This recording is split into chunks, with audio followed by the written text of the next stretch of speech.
Shukadeva Goswami explained that whether you understand Krishna as God or do not understand Krishna as God, He is God. He is the absolute truth. Somehow or other, by any means, if you can fix your consciousness on Krishna, you will become purified because He is the all-pure. The name Krishna indicates that He is all-attractive. Why is He all-attractive? It is described here in this verse. Because He is Paramam, He is supreme, He is Bhagwan. He possesses all opulences in full. All wealth, all beauty, all knowledge, all strength, all fame, and all renunciation are present in Bhagavan Sri Krishna in full.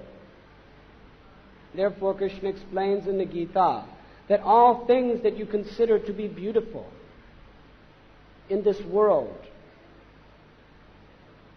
all glorious objects that come before and attract your mind, you should understand that they are all just little sparks springing from my supreme unlimited splendor.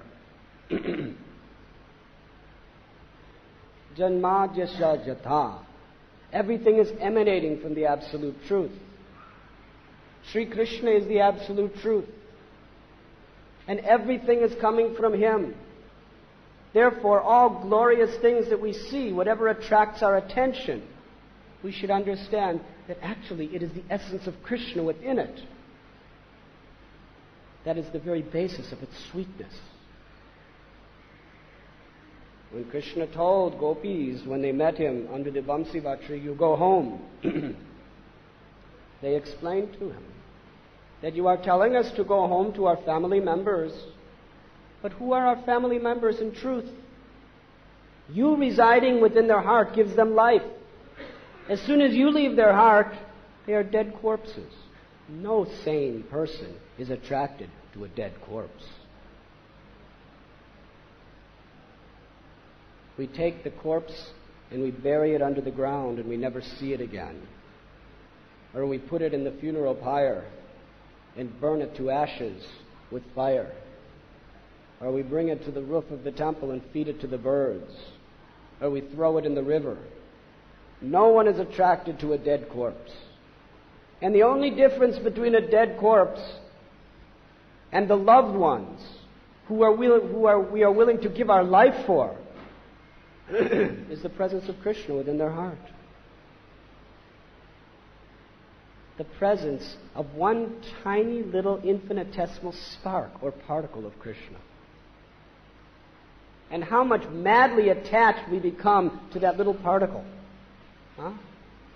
How much a father is attached to his wife and children. How much mother is attached to the baby child. How much the child is attached to the parents. How much a lover is attached to the beloved. These attachments make people completely mad in this world. And that energy that is lovable is an infinitesimal, tiny spark of the supreme lovable object, Sri Krishna. Therefore, Krishna says, Matta paraptarannan yat kinchit asti dhananjaya, that there is no truth superior to me. Everything is resting upon me as pearls are strung on a thread. So therefore, the more we hear of Krishna, the more we chant His glories, the more we remember Him, the more naturally we become attracted to Him, the more we become attached to Him, the more that innate love within us begins to blossom from within the core of our very hearts. Bhakti means to water the seed of devotion within our heart. And it also means to be very careful to pull out the weeds as they are growing alongside. Topics of mundane subject matters of this world are very nourishing waters to the weeds that are always very anxious to choke the creeper of bhakti.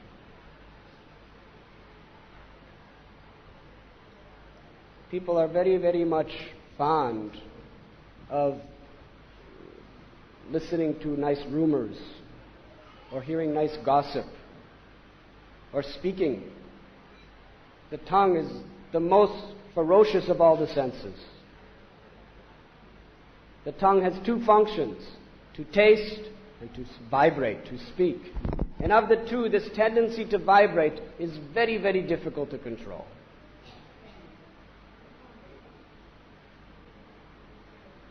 Sometimes it is explained that this human body is a suitable boat to carry us across the ocean of birth and death. Huh? The spiritual master is the captain of the boat. The Vedic knowledge, the books of the acharyas, are the favorable breezes which push the boat in the proper direction. Now, this body is of a reasonable size. For those of you who know about boats, the boat may be very, very big, but there is a part of the boat which is called the rudder. It's very small. It's just a tiny part of the boat which is in the back, underneath. And the steering wheel moves that rudder. And according to the direction the rudder is facing, the whole boat goes that direction. The tongue is considered to be the rudder of the boat of this human form of life. Although it is just a tiny little organ, according to the way that the direction in which that rudder vibrates, according to how you are willing to control it, that will establish the direction that your human form of life will take.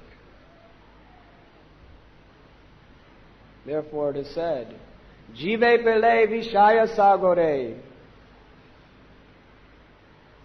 that a devotee must learn to control what he speaks. Sarvopadiva nirmuktam, athasri Krishna namade, nabhavedrayam indrayai. It is explained by Rupa Goswami that the beginning of devotional service is to control all one's senses and keep them engaged in the loving service of the Lord. Then we become purified. And whatever the tongue does, all the other senses will follow.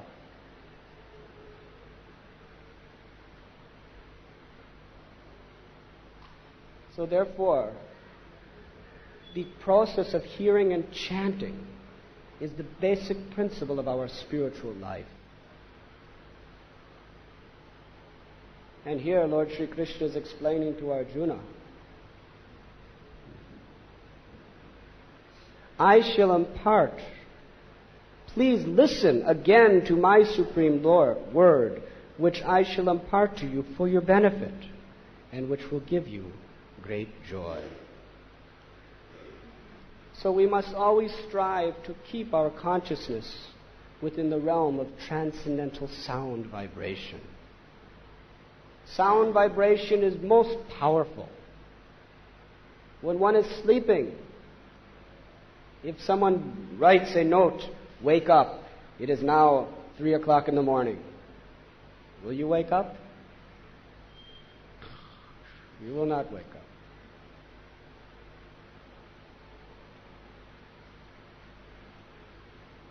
But if someone calls your name, wake up! Jeev jago, Jeev jago.